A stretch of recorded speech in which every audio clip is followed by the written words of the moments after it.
Imagine one fine day, you are running an errand in the city where you live. You're in Newton or Brookline or Weston or Wayland or Cambridge or Somerville. You're in your home city, and you go to the CVS or the Walgreens or the post office, supermarket, and you see somebody that you haven't seen in a while, and they ask you the question that humans ask one another. They say, "Oh, it's so nice to see you. How are you?" How are you? The basic human question. How are you? Question mark. Now, most of us would answer that question something like, doing well, doing great, doing really good, doing hanging in there, so. How are you? One of those. But if you ever ran into Barry Schrage, the former longtime head of CJP, and you asked Barry, how are you? Barry answered in a way that is utterly unique. In my 60 years on planet Earth, I have never heard anyone else answer the way Barry Schrage answered the question, how are you? Barry's answer was always, never better. Never better. Now, that's just such a great answer. Never better. First of all, it's distinctive. He has a patent on it. It's short. It rhymes, never better. And it radiates total positivity, radiates optimism, radiates hopefulness, love, never better. There's only one question. Does it ring true? How do you say and mean never better in the actual world that we live in? How do you say and mean never better given all the horrible news that we all read every day, Buffalo, et cetera, that you certainly do not need me to remind you of? I guess here's the question. If you actually live in the world, if you are of this world, if you are with this world, the way it actually is, with all those horrible headlines, is it possible to be an optimist? And is it possible for that optimism to be legitimate and authentic and compelling? Now, it's not obvious or intuitive that the answer to that question is yes. It feels like there's a couple of choices. We could live in the world as it is, and since the world as it is depressing, we could become depressed. That's not a great option. Or we could ignore the world as it is and watch the NBA playoffs, the Celtics and the Heat, in which case we skirt the depression perhaps, but we're not dealing with the world as it is. Is there a way to deal with the world as it is and still say and mean never better? So I've been reading this great book by Daniel Matt called Becoming Elijah. And he talks about a line that I have said all my life. I've said it 1,000 times. If any of you went to Jewish summer camps, or you went to schools where you used to bench, Birkat Hamazon, or you're in communities where people bench, they sing the grace after meals, any one of you who has done that have said these words 1,000 times. And perhaps like me, you've said them without ever even thinking about what it means.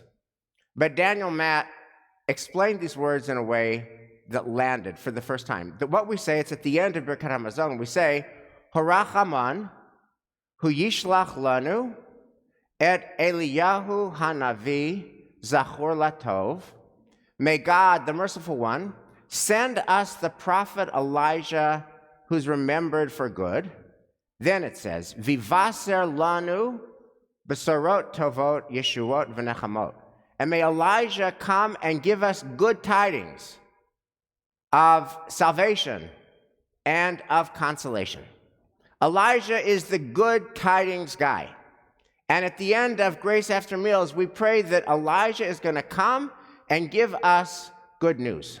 Now, what's so surprising about this is Elijah lives in the rabbinic imagination in a time that's at least as dark and challenging as our time. He lives in the year 70 after the destruction of the temple. And he lives after the people are exiled. And when you read these stories, there's poverty, hunger, mental illness, and suicidal ideation. None of that is new to our time. All of that is in the Talmud. All of that is in the year 70. All of that is when Elijah lived. So how does a guy who lives in this dreary landscape come to be the good tidings guy? Vivaser lanu besoro tavot Yeshua v'nechamot. How do we go from his dreary landscape to hope? So this is Daniel Matt's answer, and I just love it. He says that Elijah's move is, he's a transition guy. He sees things that are evolving, and therefore he comes to us in moments of transition. The Seder is a transition from slavery to freedom. Saturday night after Shabbat at Havdalah, from Sabbath to regular time. A Brit Milah, somebody new is joining the covenant. And Elijah's move is to say, okay, I get it. It's been cold out, but it's getting warmer. And it's been dark out, but it's been getting lighter. And there's brokenness in the world, but healing is happening. And what Elijah does is he acknowledges the challenge, and then he sees a future that is going to be better and healthier, and we can work towards it. So I want to tell you about one person who embodied this and just has so much to teach us. His brand of Judaism is not my brand of Judaism, but I think there can be no doubt that he's the single most successful and impactful rabbi of modern times, and he got that way by living out Elijah's move, and that is Menachem Mendel Schneerson, the Lubavitcher Rebbe, the most successful rabbi, and his move is the Elijah move. I know it's cold out, but it's getting warmer. So here's the deal with the Rebbe. And the question I want to ask you is, can you do this? Can we do this? How do we do this? Here's the deal. He's born in Ukraine. You've heard of that, 1902. And so he grows up, tremendous anti-Semitism, Cossacks, pogroms, massacres, and Chabad rabbis getting jailed for no good reason. That's his childhood. And you know this because if you know anything about Chabad, their holidays are all about rabbis who are in jail getting out of jail. Okay? That's his childhood. And then that's just his childhood. He's born in 1902 in Eastern Europe. So now the Holocaust happens. His brother dies in the Holocaust, his sister, his brother-in-law, his grandmother, a ton of cousins, not to mention most of Chabad, not to mention the 6 million. So he knows personally he loses all this family. And he comes to this country after the Holocaust. And here's what he does to channel Elijah. And I just love this. And Joseph Telushkin writes a whole book about this. He talks about the importance of using positive language and the importance of not using negative language. Let me pause here. Here's his point. If you use negative language creates negative energy. Negative energy creates negative results in the field. If you use positive language, that creates positive energy. That creates positive impact in the world. How we speak leads to how we act, leads to the impact that we have. And so one of the most important principles of the Rebbe is do not say what so many of us feel. Do not say what so many of us feel. Do not say, oh my God, this world is just so messed up. Do not say, oh my God, I can't believe. Oh my, whoa, no woe. No woe. And he's insistent on this. So I'll give you several examples that are just amazing. And remember, The single most successful Jew in modern times is this guy with this philosophy about positive language. He won't call a hospital Beit Cholim, a house of the sick. He calls it Beit Refuah, the house of healing. He won't use the word evil in English or Hebrew, ra, even if something is evil. He won't call the mass shootings evil. What he'll call them is hefech hatov, the very opposite of good. He won't use the word deadline. You can't say, what's the deadline for that application? Because the word deadline has the word dead in it, so instead he uses the word due date. What's the due date for that application?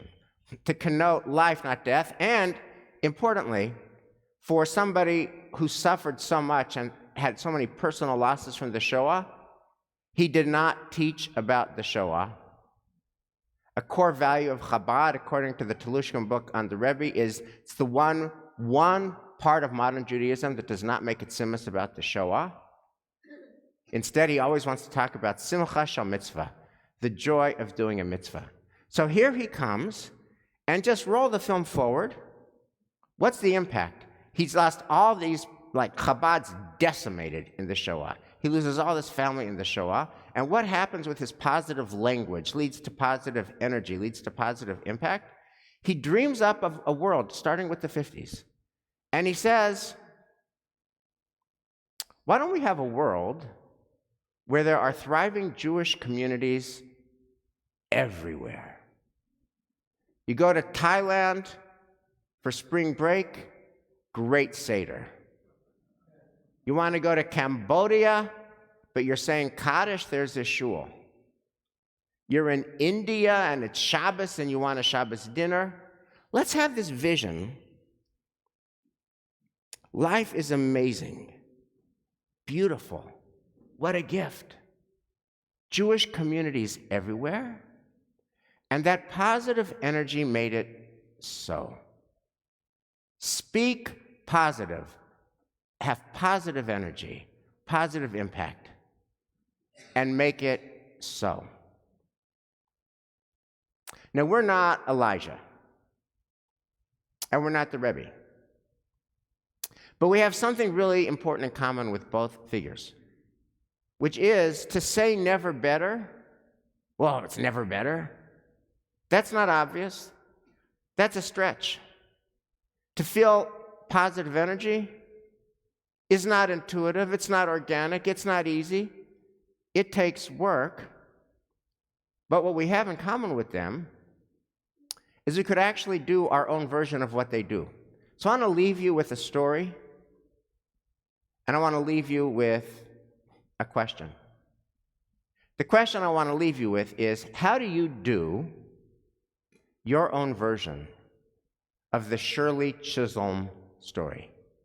How do you do your own version of the Shirley Chisholm story? So here's the Shirley Chisholm story. Shirley Chisholm was the first black woman elected to Congress in 1968 from Brooklyn, New York. And she had wanted, it's all apparently about what committee to get assigned to. She wanted to get assigned to a committee that deals with labor or with education. And she's a black woman. She doesn't have colleagues. There's no protexia. And as the story goes, and Telushkin brings it in his book on the Rebbe, Southern congressmen didn't give her labor or education. They put her on the agriculture committee. And it was intended as a diss, like the last thing she cares about, agriculture. And it was received as a diss, agriculture. And the newspapers in Brooklyn after it had headlines. Does a tree grow in Brooklyn? Does a tree grow in Brooklyn? Why is Shirley Chisholm getting agriculture? And in the press reports, she shares that she's really angry about it. So the Rebbe calls up Shirley Chisholm and invites her to see him at 770 Ocean Parkway in Crown Heights. And she comes. And she says, this was a diss. They intended it as a diss. What do I know from agriculture? I want to work on labor. I want to work on education. What should I do? And the Rebbe asks her, is it possible? Is it possible to reframe? Is it possible? Is it possible to see that what seems like a challenge and a diss is a gift from God? And she says, I'm listening. How so? He says, Congresswoman Chisholm, think about it. There are millions of hungry children in our country. There are millions of hungry families in our country. And the farmers in the Midwest, they're producing so much food that they're losing money. You have a problem of surplus food, and you have a problem of hunger. And now God has put you where you are right now. Can you figure out how to get the surplus food into the kitchens and homes of hungry Americans? Shortly after that conversation, a new senator is elected in the state of Kansas named Bob Dole. And Bob Dole calls Congresswoman Shirley Chisholm, and he says, you know, I come from Kansas, and a lot of my constituents are farmers. And a lot of farmers in the Midwest, they're producing so much food, prices are collapsing, they're losing money. And Bob Dole and Shirley Chisholm work together, they partner. They come up with programs that take all that surplus food and give it to the homes of hungry Americans. As a result of her appointment, hungry Americans now have food. And she's interviewed by those same papers in Brooklyn that had said, does a tree grow in Brooklyn? And they said, how do you reflect on this? And she said, I learned something. I went to an optimistic rabbi.